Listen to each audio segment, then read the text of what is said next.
অবৈধ সম্পর্কের জেরেই খুন হতে হয়েছিল দুর্গাপুর ফরিদপুর ব্লকের রাঙ্গামাটি গ্রামের বাসিন্দা আলিয়াকে। 14 সেপ্টেম্বর এই ঘটনার মূল অপরাধী শেখ সালাউদ্দিনকে গ্রেপ্তার করে পুলিশ নিজেদের হেফাজতে নিল।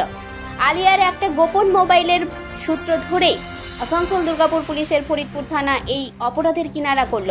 আসানসোল দুর্গাপুর পুলিশের ডিসি ইস্ট অভিষেক গুপ্ত জানান, ধৃত সালাউদ্দিনকে জেরা করে পুলিশ আরো তথ্য পাওয়ার চেষ্টা করছে। ব্রেক থ্রু হলো আমরা কিছু টেকনিক্যাল এভিডেন্স পেয়েছিলাম, যে কল পেয়েছিলাম যে লাস্ট কলার একটা নাম্বার ছিল, এই নাম্বারটা আমরা জানতাম না যে কার আছে, কিন্তু ফার্দার যখন আমরা এসওজির হেল্প নিয়ে, এসওজি আমাদের যে স্পেশাল অপারেশনস টিম আছে ওটাও খুব হেল্প করেছে আমাদেরকে এই কেসটা ক্র্যাক করার জন্য। তো সেটা প্রথমে আমরা জানতে পারছিলাম না যে এই নাম্বারটা কার আছে বা কেন এই নাম্বারে কন্ট্যাক্ট হয়েছে, সেটাও মাঝে মাঝে অফ হয়ে যাচ্ছিল, অনেকটা জিনিস হচ্ছিল, সেটা অনেক জিনিস আমি বলবো না এখানে, কিন্তু সেরকম ফলো করতে করতে করতে মানে 24/7 আমরা ওই নাম্বারটা ফলো করছিলাম। ফলো করতে পরে আমরা পাই যে এই নাম্বারটা অ্যাকচুয়ালি আলিয়া বিবির নামেই ছিল, কিন্তু ওটা গোপন নাম্বার ছিল, অন্য কেউ এই নাম্বারের ব্যাপারে জানতো না। তো তখন আমরা পাই যে আলিয়া বিবি এই নাম্বারটা শেখ সালাউদ্দিনকে দিয়েছিল। তো শেখ সালাউদ্দিনের থেকে আমরা এই নাম্বারটাও রিকভারি করতে পেরেছি, যে নাম্বারে ফোন ছিল ও সব IMEI वगैरह সব রিকভারি করতে পেরেছি। তো পুরো কেসটা সেভাবে কনক্লুড হলো। গত 16 আগস্ট থেকে রহস্যজনকভাবে নিখোঁজ হয়ে যান দুর্গাপুর ফরিদপুর থানার রাঙ্গামাটি গ্রামের বাসিন্দা আলিয়া বিবি। থানায় মিসিং ডায়েরিও হয়।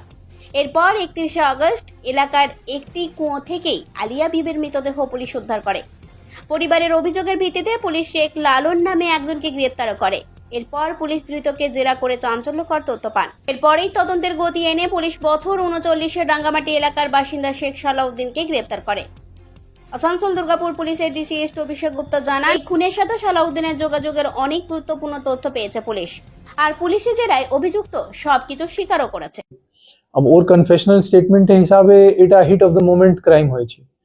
হিট অফ দ্য মোমেন্ট মানে ও তো সকাল থেকে প্ল্যানিং করেই ছিল, কিন্তু যখন হয়েছে তারপরে নিজেও নিশ্চয়ই খুব গিল্টি ফিল করেছে, কিন্তু সেই সময় ওর দিমাগ কাম করেনি বা এরকম যে भी আছে সেটা তো ওর স্টেটমেন্ট আছে, কিন্তু প্রিমেডিটেটেড মার্ডার ছিল এটা আমরা কনফার্ম এভিডেন্স পেয়ে গেছি, আর সেরকমই আমরা চার্জশিটে এগোবো।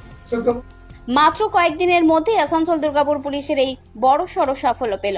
গোপন একটি ফোন, সিম ও 18,000 টাকা পুলিশ বাজেয়াপ্ত করেছে। দুর্গাপুরের ফরিদপুর থেকে অনুরাধা সেনগুপ্তের রিপোর্ট, খাঁটি খবর।